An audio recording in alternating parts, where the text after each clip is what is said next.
I loved the perfect humble girlfriend until her mother called asking about the private jet.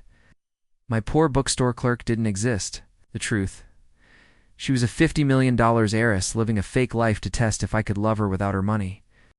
My name is David, and for 2 years I dated what I thought was the most down-to-earth, humble girl I'd ever met. She worked at a small bookstore, drove a beat-up Honda, and always insisted on splitting dinner bills because she didn't want to be a burden. What I didn't know was that she was secretly worth over $50 million and had been living this elaborate, fake poor life to test whether I loved her for who she really was. It started at a farmer's market in Portland on a sunny Saturday morning in May. I was buying overpriced organic tomatoes when I noticed this girl at the next stand carefully counting crumpled dollar bills to buy a small bag of carrots. She was pretty in a natural way, no makeup, wearing a faded thrift store dress, with this genuine smile that made her seem approachable.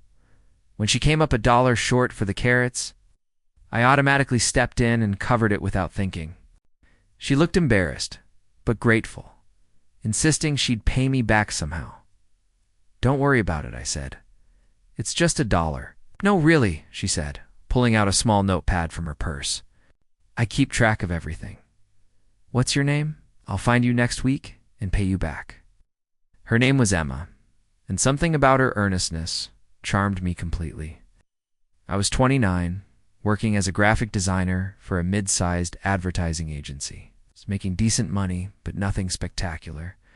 I'd dated plenty of women who seemed more interested in my potential earning capacity than in me as a person. So Emma's genuine concern about owing me $1 was refreshing. True to her word, she found me the following Saturday at the same farmer's market and handed me a crisp $1 bill along with a small bag of homemade cookies.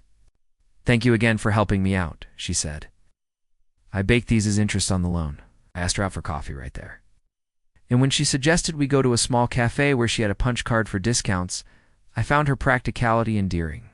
Rather than embarrassing, Emma worked at Powell's Books in the used section, a job she clearly loved despite the minimal pay. She lived in a tiny studio apartment in southeast Portland that she'd furnished entirely from thrift stores and garage sales.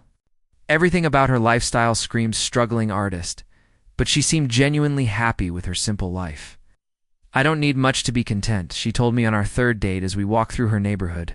"Good books, good coffee, and good company are really all anyone needs."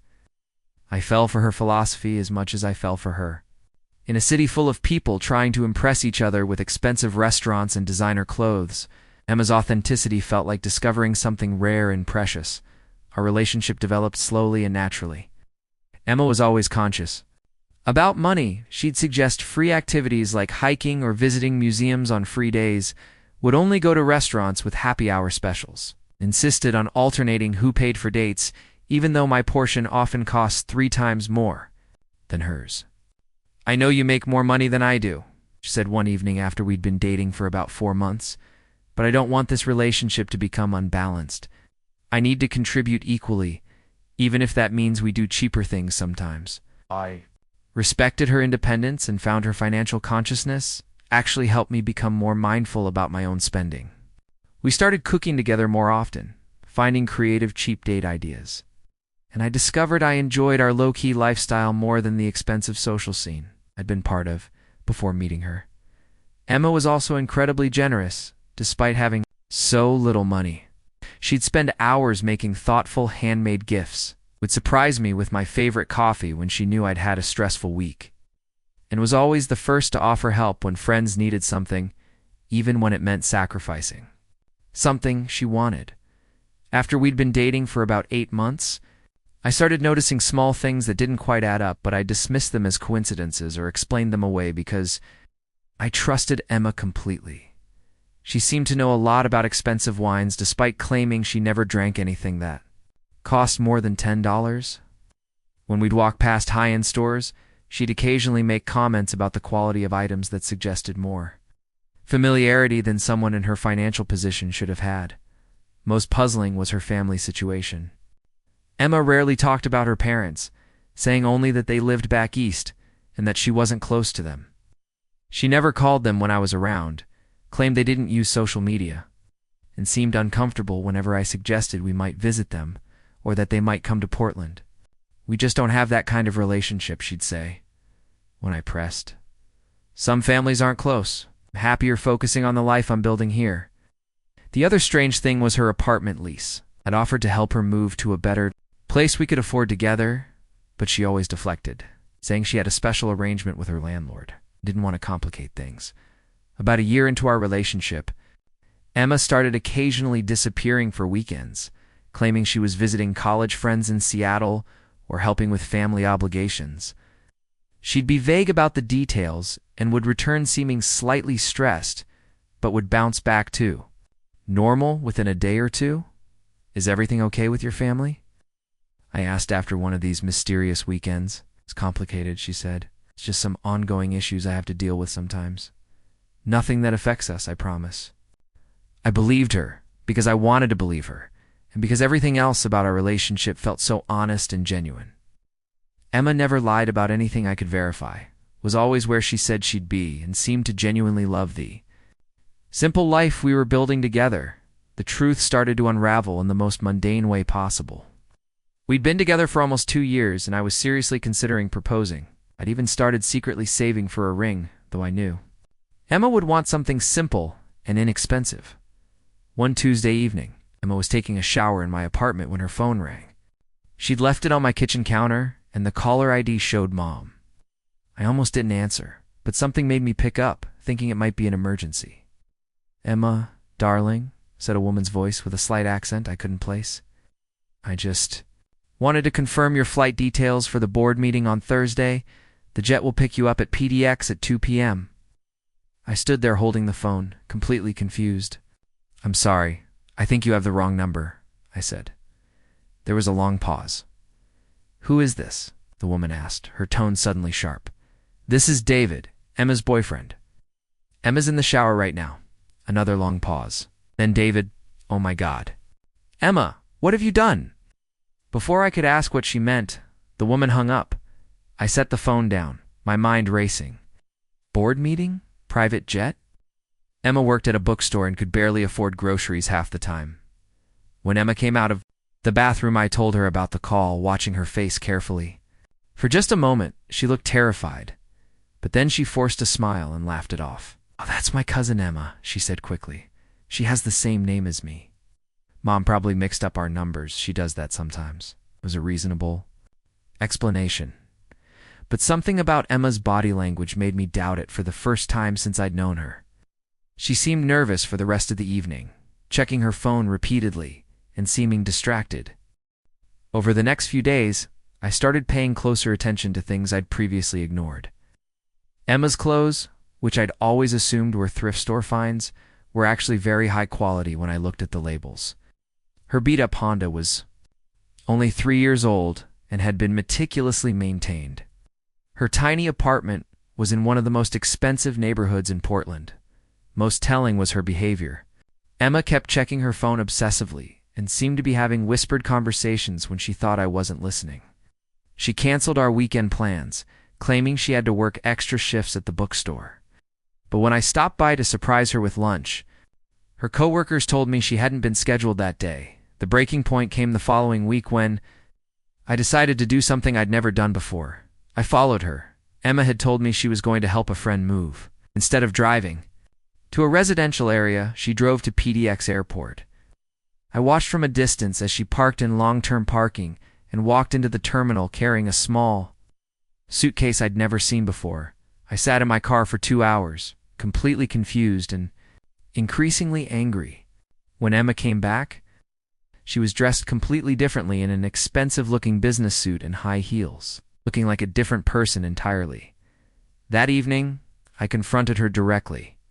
"Emma, I followed you to the airport today." "No, you didn't help anyone move." "I know that wasn't your cousin who called the other night. I know you've been lying to me about something, and I need you to tell me the truth." Emma stared at me for a long moment, and I could see her calculating whether to continue the deception or come clean. Finally, she sighed and sat down on my couch, putting her head in her hands. "My real name is Emma Catherine Whitmore," she said quietly. "My family owns Whitmore Industries." We manufacture industrial equipment and have operations in 17 countries. I'm worth about $52 million. I felt like I'd been punched in the stomach. But everything else about me is real, she said quickly. My feelings for you, my personality, my values, that's all genuine. But I've been pretending to be poor because I wanted to know what it felt like to be loved for myself and not for my money. You've been lying to me for 2 years about who you are, I said, my voice rising. About your family, your job, your entire life. I work at Powell's because I want to, not because I have to, Emma said. I live in that apartment and drive that car because I wanted to experience what normal life felt like. I was tired of never knowing if people cared about me or about my trust fund. So this was all some kind of experiment? I asked. I was your lab rat in your little study of how poor people live? No, Emma said, tears starting to flow. David, I fell in love with you completely. This whole experience taught me that I don't need luxury to be happy, that I'd rather have a simple life with someone who loves me than a complicated life with someone who loves my bank account. I was furious, hurt, and confused all at the same time. Do you have any idea how patronizing this is? You've been slumming it with the poor guy while having $50 million in the bank. Every time I worried about money, every time I tried to be considerate of your financial situation, you were sitting on a fortune. I know it sounds terrible when you put it like that, Emma said. But David, I was going to tell you everything soon. I was planning to come clean and ask if you wanted to build a real life together. What does that even mean? A real life? Emma took a deep breath. I want to marry you. I want us to be partners in everything. I've already talked to my lawyers about setting up a trust that would give us both financial security while keeping the bulk of my family's money separate. I don't want wealth to change who we are together. I spent the next 3 days at my friend Jake's place, trying to process everything Emma had told me. On one hand, I felt completely betrayed by the elaborate deception. On the other hand, I couldn't deny that the Emma I'd fallen in love with was real, even if her circumstances weren't.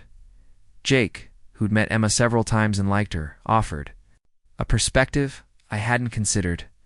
Look, man, he said over beers on his back porch, rich people get used and manipulated all the time. She went about it wrong. But can you blame her for wanting to know if someone could love her without knowing about the money? But she lied to me about everything, I said. Did she lie about loving you? Did she lie about enjoying your cheap dates and simple lifestyle? Because from where I sat, she seemed genuinely happy with the life you guys built together. That conversation made me realize that what hurt most wasn't the money. It was feeling like our entire relationship had been based on false premises. But the more I thought about it, the more I realized that the important parts of our relationship had been genuine. Emma had never asked me for money or gifts. She'd never pushed me to spend more than I could afford. She'd seemed genuinely content with our modest lifestyle, and her happiness had appeared completely authentic. After a week of no contact, Emma showed up at my apartment with a proposal. I want to prove to you that the money doesn't matter to me, she said. I'm going to put my entire inheritance into a trust that I can't access for 10 years. We can live on what I make at the bookstore and what you make at your job. If we're still together in 10 years, then we'll decide together what to do with the money. Emma, that's insane, I said. I'm not asking you to give up your inheritance. I'm not giving it up, she said. I'm just removing it from our relationship equation. I want us to build something real together, based on who we are, not on what I have in the bank. It was a grand gesture, but I realized it wasn't what I needed to hear. I don't want you to prove anything with dramatic financial sacrifices, I told her. I want you to be honest with me about who you really are, including the money part. I want to know about your family, your responsibilities, your real life. Over the next several months, Emma gradually introduced me to her actual world. Her parents, who turned out to be lovely people who were genuinely concerned about their daughter's happiness. Not just her marriage prospects. Her work with the family business, which included several charitable foundations, she was passionate about. Her real apartment, which was beautiful but not ostentatious, in which she'd been maintaining while living in the studio. It's part of her normal life experiment. The transition wasn't easy. I had to confront my own insecurities about dating someone with vastly more money than I had. Emma had to learn how to be honest about her privileged background, while still maintaining the values she'd discovered during her time living simply. But we worked through it together. The help of a couples therapist who specialized in relationships with significant financial disparities. We developed rules about money. Emma would contribute proportionally more to shared expenses, but we'd make financial decisions together and maintain separate individual accounts. We got married 18 months later, and Emma did follow through on her promise to put most of her inheritance into a long-term trust, not because I asked her to, but because she genuinely wanted our marriage to be built on partnership rather than financial dependence.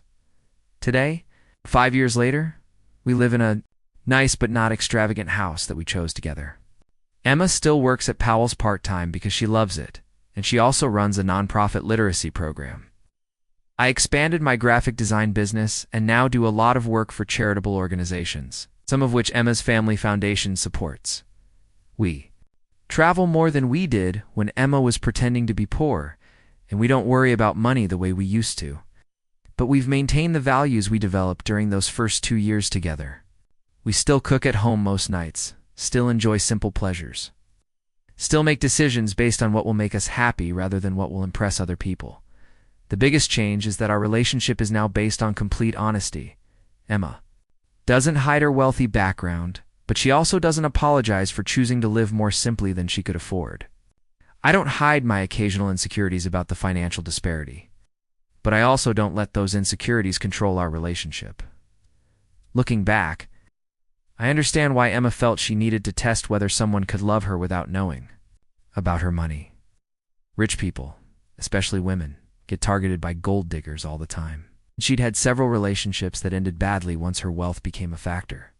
But I also understand now that true partnership means being honest about who you really are, including the parts that might be complicated or challenging.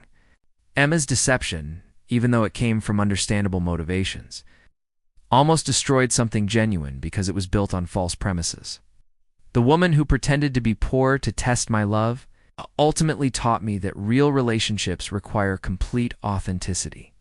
Not just emotional honesty, but factual honesty about your circumstances, your background, and your real life. My name is David Morrison. I married a secret millionaire who spent 2 years pretending to be broke to see if I would love her for herself. It turns out that when someone really loves you, they love all of you, including the complicated parts you're afraid to reveal.